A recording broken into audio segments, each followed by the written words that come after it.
Paz seja convosco. Vamos nos colocar em pé na presença do Senhor.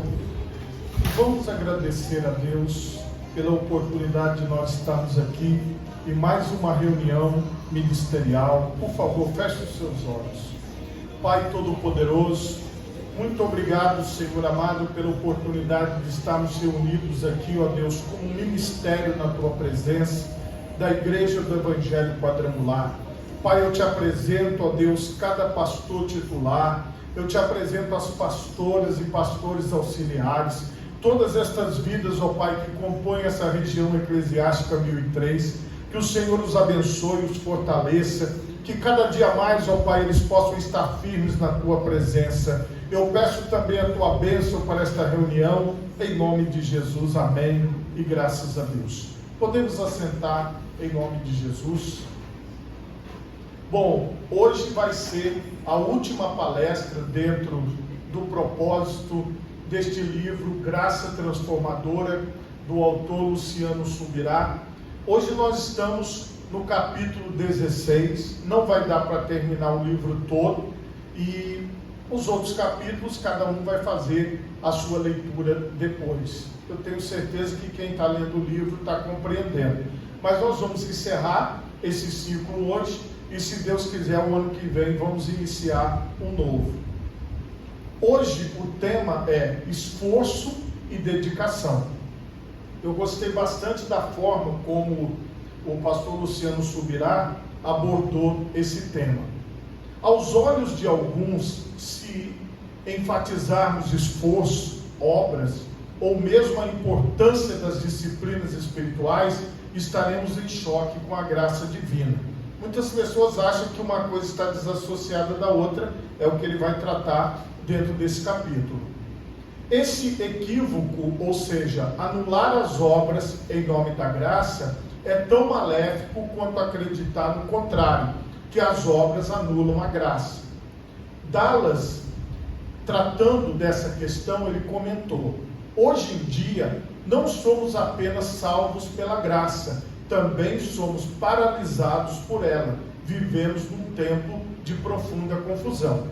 Quando ele faz essa referência, ele está mostrando, e vocês, na leitura, vocês vão analisar melhor, que muitas pessoas acham que, eu recebi a graça e eu não preciso fazer mais nada, já está tudo resolvido, não depende mais nada de mim. E isso às vezes causa uma confusão. Temos dificuldade em entender que a graça não é o oposto de esforço, mas sim o oposto de mérito. Mérito e esforço não são a mesma coisa. E ele vai, dentro desse capítulo, discorrer essa diferença. Ele vai mostrar que o mérito realmente nós não temos. Porém, isso não nos desassocia de termos que nos esforçar e fazer a nossa parte, e colocar as coisas em prática. Merecer é uma atitude, e sem dúvida a graça é oposta a ela.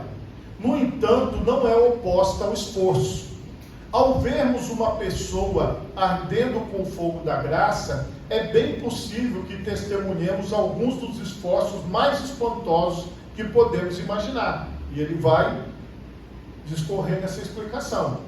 A graça é uma fonte de motivação e energia tremenda quando a entendemos e a recebemos corretamente. Paulo admitiu que se esforçava por ter uma consciência pura. Por isso também me esforço por ter sempre consciência pura diante de Deus e dos homens. Atos 24:16. Ele também testifica o uso de esforço na pregação do Evangelho. Veja que ele está provando biblicamente. Para isso é que eu também me afadigo, esforçando-me o mais possível, segundo a sua eficácia que opera eficientemente em mim. Colossenses 1:29. A frase esforçando-me o mais possível fala sobre dar tudo de si, retrata empenho e dedicação. O apóstolo ainda ensinava aos cristãos que se empenhassem por determinadas por determinados resultados na vida cristã. Façam todo o esforço para conservar a unidade do Espírito pelo vínculo da paz. Efésios 4:3. Diante dessas colocações, nós entendemos o quê? O maior problema que existe dentro desse contexto é exatamente a pessoa juntar mérito com esforço. Nós não temos mérito, mas porém, ao recebermos a graça, nós devemos nos esforçar mais ainda, nós devemos querer mais ainda fazer as coisas de Deus. Como já falei anteriormente, nós que somos pastores temos essa plena compreensão. O que está acontecendo agora é que esta outra filosofia, ela chega aos irmãos e às irmãs através da rede social, através da internet, e muitas pessoas acabam colocando tudo que se faz na igreja como mérito. Não é meu mérito, não é mérito. E essa questão do mérito, às vezes, tira as pessoas de trabalharem.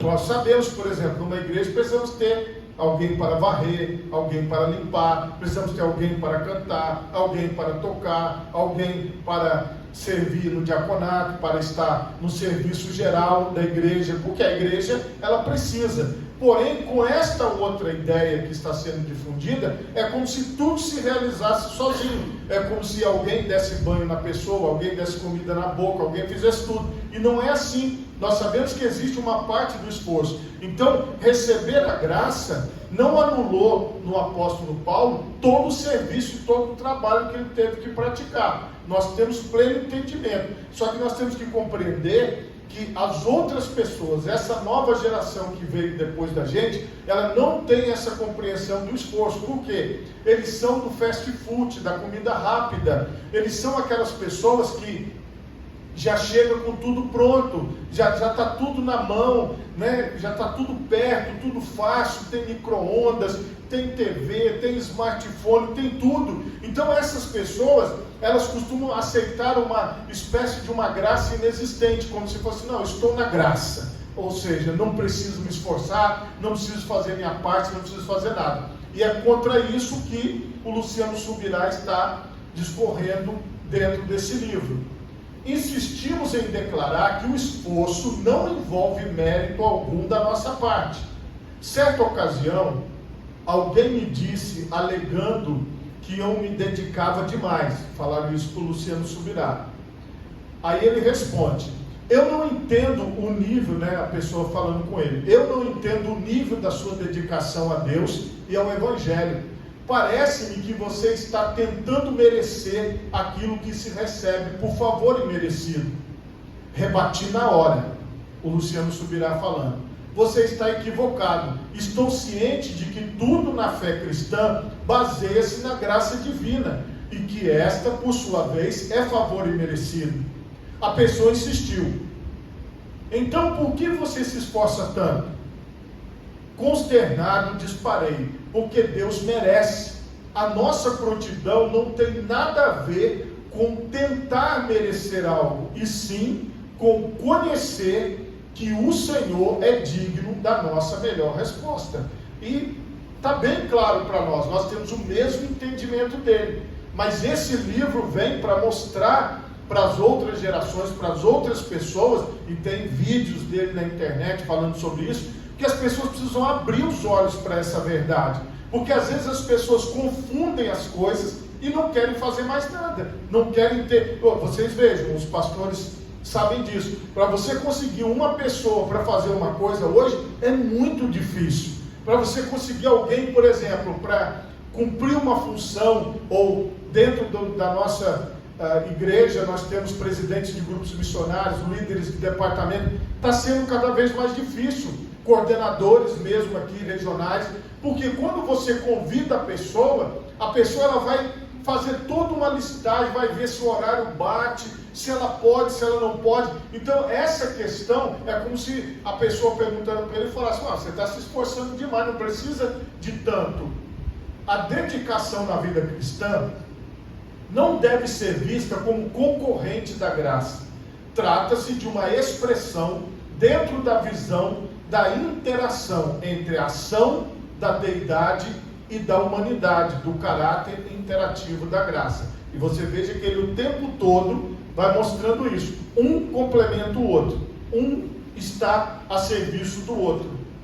Isso foi definido e revelado nas Escrituras pelo próprio Deus. Quando adentramos ao terreno ministerial e levamos em conta as questões ligadas ao serviço, a dedicação e o empenho também têm um lugar de importância. Porque sem a dedicação e sem o empenho, nada é feito na obra de Deus. A obra de Deus precisa de dedicação e empenho. Paulo demonstra na epístola escrita aos crentes de Roma que o fato de os dons serem segundo a graça divina não anula a responsabilidade humana da dedicação. Tendo, porém, diferentes dons, segundo a graça que nos foi dada, se profecia seja segundo a proporção da fé, se ministério, dediquemo-nos ao ministério, ou o que ensina, esmere-se no fazê-lo, ou o que exorta, faça-o com dedicação, o que contribui com liberalidade, o que preside com diligência, quem exerce misericórdia com alegria. Romanos 12, 6 a 8. Então você veja que ele vai ensinando e falando, olha, gente, tem que ter dedicação, tem que ter esforço, é preciso fazer a nossa parte. Por isso que a graça não anula o esforço. Essa é que é a visão aqui. Pois sou o menor dos apóstolos, e nem sequer mereço ser chamado apóstolo, porque persegui a igreja de Deus, mas pela graça de Deus sou o que sou. E a sua graça para comigo não foi inútil, antes trabalhei mais do que todos eles, contudo, não eu, mas a graça de Deus comigo. 1 Coríntios 15, 9 e 10. Então ele diz que a graça o impulsionava a se esforçar mais, a graça o impulsionava a fazer mais. Primeiramente, o apóstolo reconheceu que tinha um passado que não o tornava digno para compor o seleto time apostólico. Todos nós temos a mesma consciência. Contudo, em seguida, acrescentou o entendimento que todos também deveríamos partilhar, que demonstrava ser um grande diferencial em sua vida e ministério. Pela graça de Deus sou o que sou. Paulo sabia que sua identidade e realizações não estavam atrelados ao que ele foi e fez antes do novo nascimento.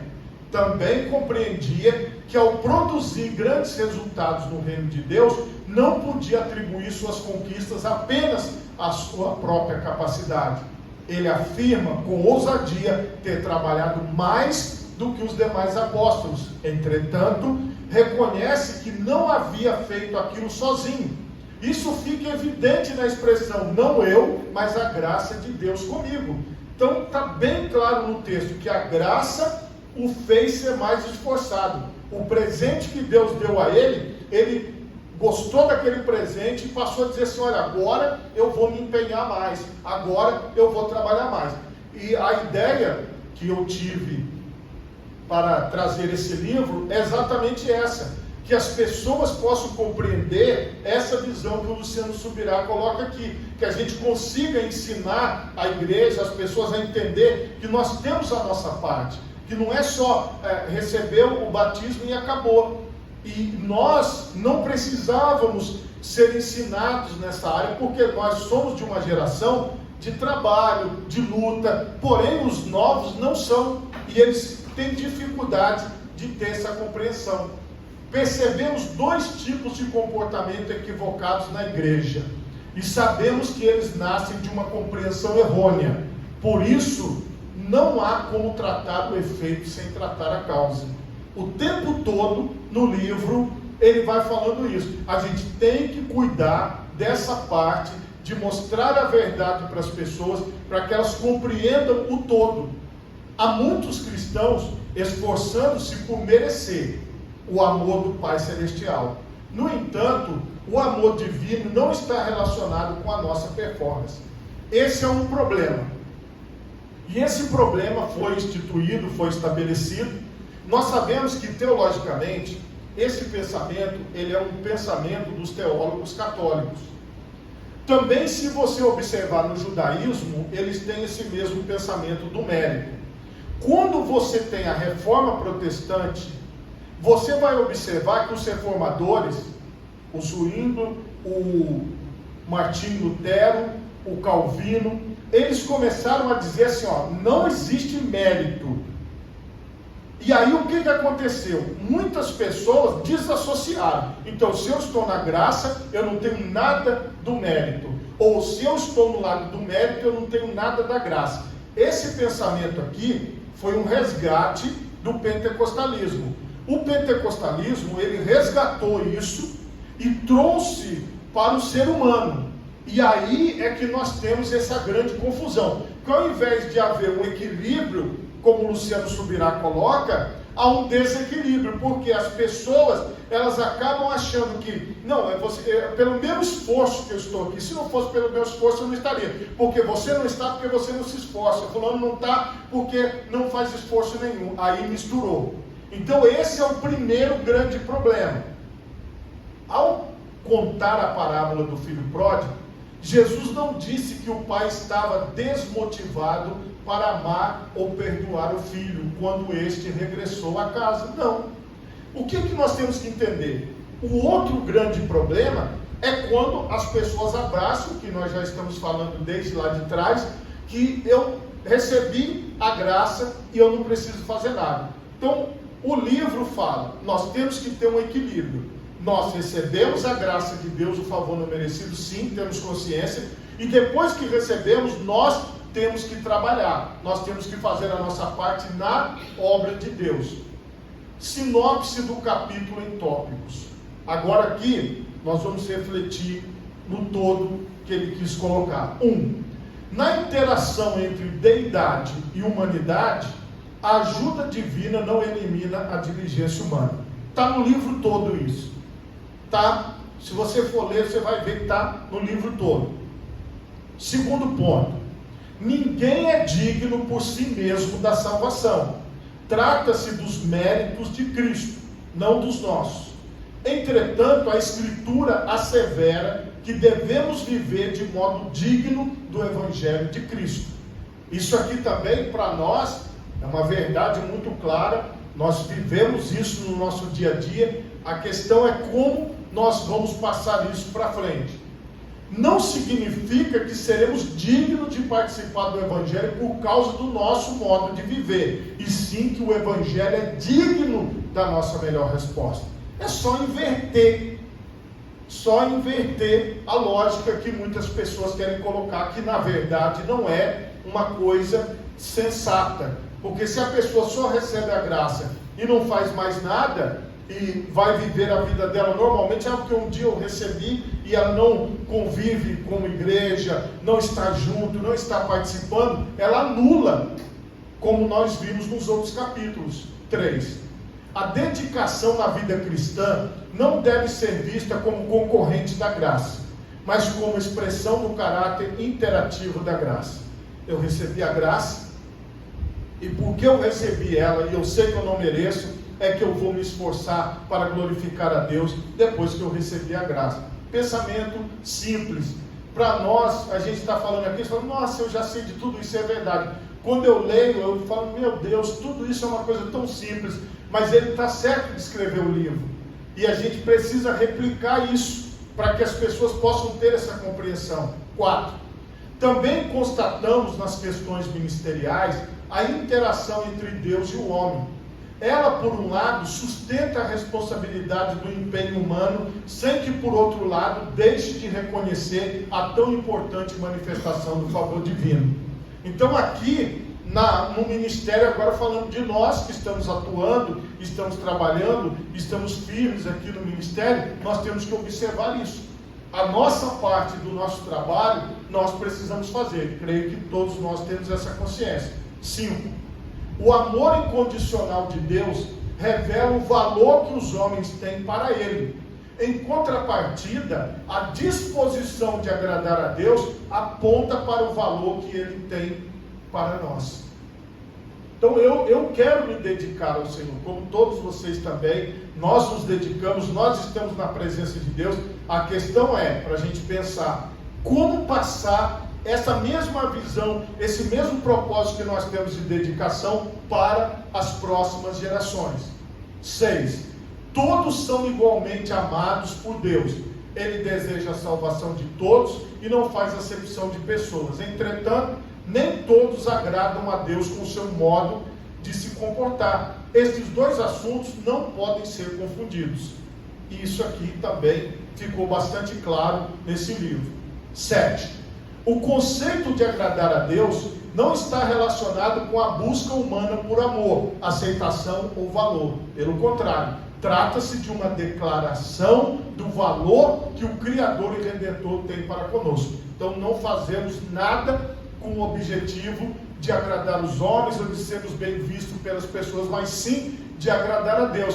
É algo natural. O Senhor nos fez este grande favor e, contrapartida, nós, gratos ao Senhor, nos esforçamos e trabalhamos para que o nome dele seja glorificado. Amém? Por favor, coloque assim as duas mãos na altura do seu coração. Feche os seus olhos e oremos a Deus. Pai Todo-Poderoso, Senhor, na tua presença nós nos encontramos agora. E nós queremos te pedir, ó Deus, que cada um de nós, Senhor, possamos ser estas pessoas